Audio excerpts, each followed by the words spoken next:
monsieur, bonjour, bienvenue dans Chine France le journal, votre émission quotidienne d'information sur la Chine en français. Sans transition, voici les titres de l'actualité. Une porte-parole du ministère chinois des Affaires étrangères a déclaré que la signification du principe d'une seule Chine ne peut être déformée ou altérée. La Chine a exhorté l'Union européenne à maintenir une position correcte sur les questions liées à Taïwan. La Chine s'engage à poursuivre le traçage scientifique de l'origine du Covid-19, mais refuse la politisation du traçage de l'origine, un traçage qui va à l'encontre de la résolution de l'Assemblée mondiale de la santé et qui ne tient pas compte du rapport d'études conjoint OMS-Chine. Les permis de conduire chinois et français seront mutuellement reconnus dans les deux pays. L'accord conclu entre les deux pays entre en vigueur mardi.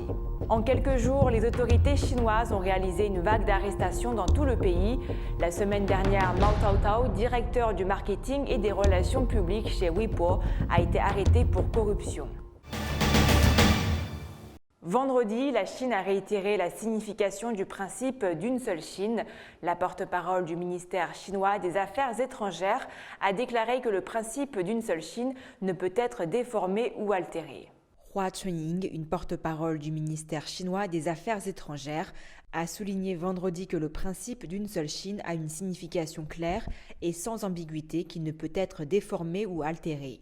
La porte-parole a fait ces remarques en réponse aux commentaires du département d'État des États-Unis et du Service européen pour l'action extérieure concernant la politique d'une seule Chine. Elle a indiqué que la Chine s'oppose fermement à l'ingérence grossière de la partie américaine dans les mesures légitimes de la Chine.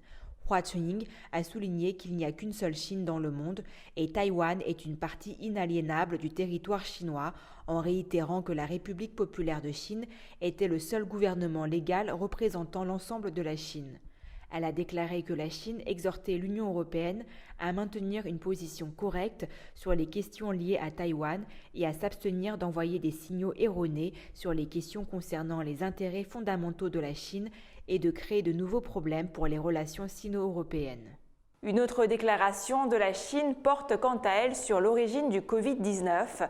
Le pays s'est engagé vendredi à poursuivre sa participation au traçage scientifique de l'origine du Covid-19. Le pays a exhorté le secrétariat de l'OMS à consulter pleinement les pays membres sur le plan du travail mondial sur cette question et à mener une coopération efficace. Le vice-ministre chinois des Affaires étrangères, Ma Zhaoshu, a fait ses remarques lors d'un point presse organisé pour les envoyés étrangers en poste en Chine sur le thème du traçage des origines du virus responsable de la pandémie. Le vice-ministre a déclaré que la position de la Chine sur le traçage de l'origine mondiale a été claire et cohérente, en soulignant que la question relève de la science. Il ne peut et ne doit être laissé qu'aux scientifiques le travail d'identifier la source du virus et les voies de transmission entre l'animal et l'homme. Il a estimé qu'aucun pays n'a le droit de mettre ses propres intérêts politiques au-dessus de la vie du peuple et une question scientifique ne doit pas être politisée dans le but de calomnier et d'attaquer d'autres pays. Le vice-ministre a indiqué que les conclusions et les recommandations du rapport d'études conjointes OMS-Chine sont largement reconnues par la communauté internationale et par les scientifiques et elles doivent être respectées et mises en œuvre par toutes les parties, y compris l'OMS. Il a souligné que la Chine soutient toujours et continuera de participer au traçage de l'origine fondée sur la science, ajoutant que ce à quoi la Chine s'oppose est la politisation du traçage de l'origine, un traçage qui va à l'encontre de la résolution de l'Assemblée mondiale de la santé et qui ne tient pas compte du rapport d'études conjoints. Il a déclaré que le secrétariat de l'OMS doit donner suite à la résolution de l'Assemblée mondiale sur la santé, mener des consultations approfondies avec les pays membres sur le plan de travail mondial pour le traçage de l'origine, y compris le mécanisme de suivi, et respecter pleinement les opinions des pays membres. Le plan sur le traçage de l'origine impliquant un pays particulier doit être décidé en consultation avec le pays concerné.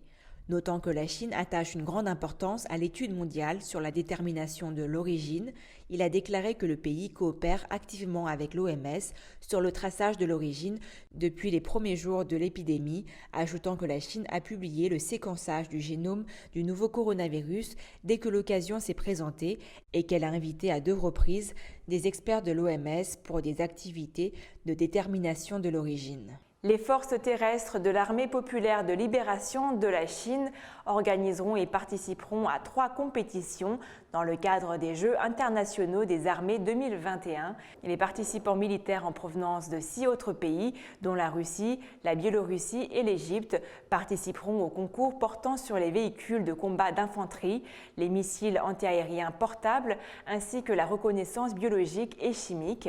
Ces concours seront organisés dans la région autonome ouïghour du Xinjiang, dans le nord-ouest de la Chine. Les participants sont tous arrivés à Korla, dans le Xinjiang, et ils entameront prochainement les entraînements. Et la fusée Longue Marche 7Y4, qui lancera le nouveau vaisseau cargo de la station spatiale chinoise, est arrivée lundi sur son site de lancement dans la province chinoise de Hainan, dans le sud de la Chine. La fusée et le cargo Tianzhou 3, qui a déjà été transporté vers le site de lancement de Wensang, seront assemblés et testés sur le site, a annoncé lundi le Bureau chinois d'ingénierie spatiale habitée.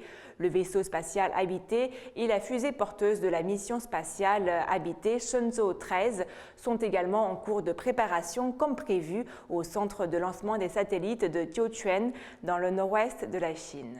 C'est une bonne nouvelle pour les conducteurs. Le ministère chinois de la Sécurité publique a déclaré lundi que la Chine et la France ont signé un accord permettant la reconnaissance mutuelle et les échanges de permis de conduire entre les deux pays. En vertu de l'accord qui entrera en vigueur mardi, la Chine et la France permettront aux détenteurs de permis de conduire valides émis par l'une ou l'autre partie de conduire directement ou d'obtenir des permis sans examen supplémentaire.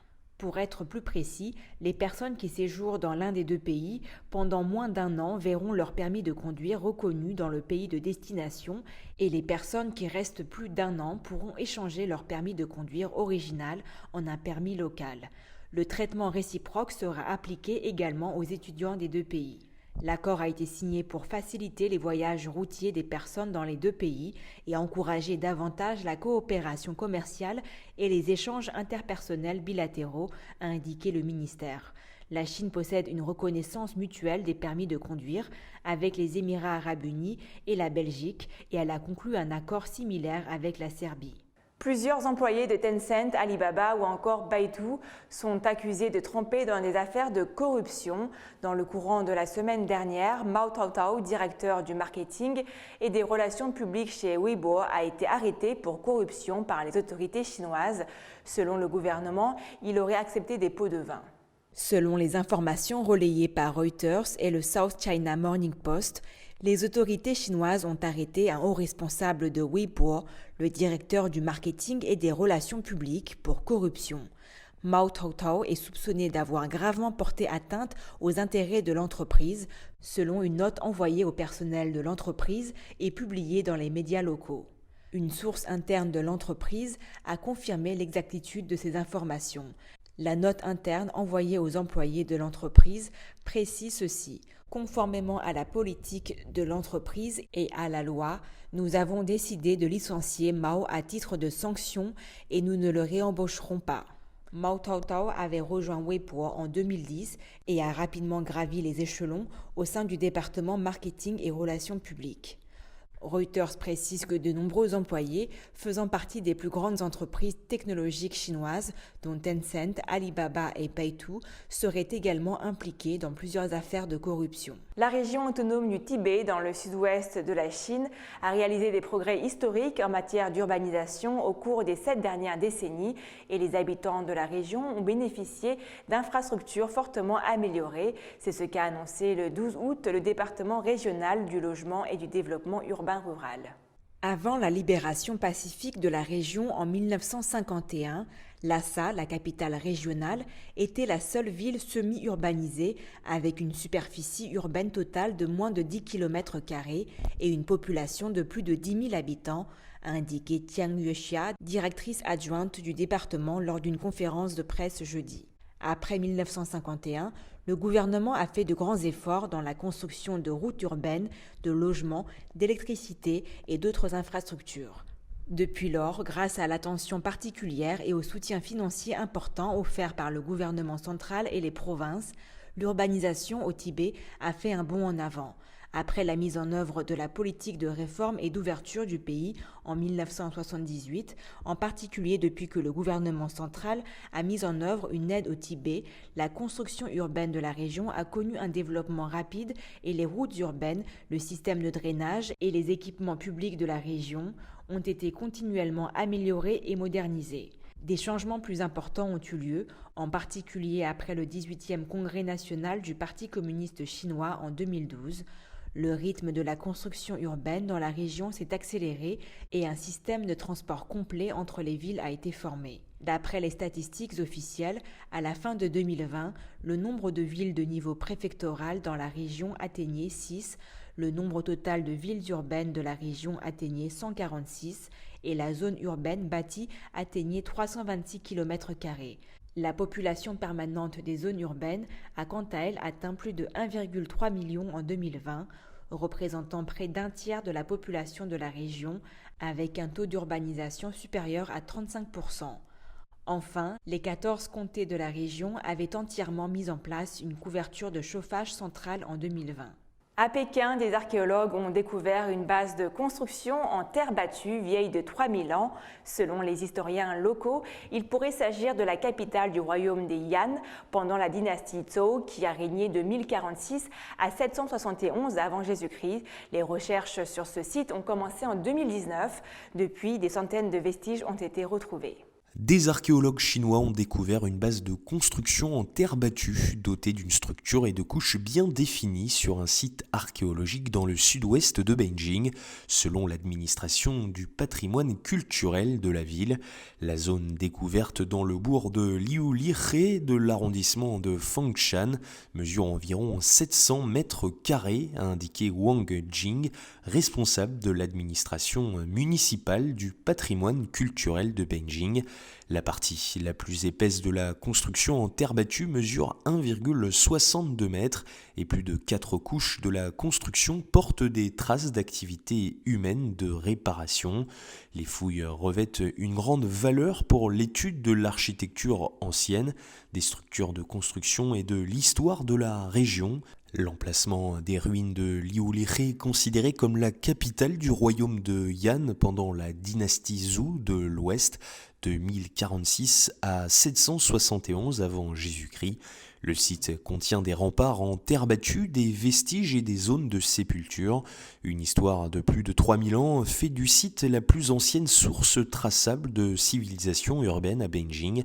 L'enquête et l'exploration de la zone centrale et des zones de sépulture du site des ruines de Liulihe ont commencé en 2019 et depuis des centaines de vestiges ont été découverts. C'est la fin de votre journal, merci à tous de l'avoir suivi.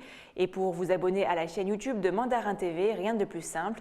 Il vous suffit de cliquer sur le bouton s'abonner en bas à droite de la vidéo et pensez également à activer la petite clochette de notification pour ne rien rater. Très belle journée ou très belle soirée à tous avec Mandarin TV.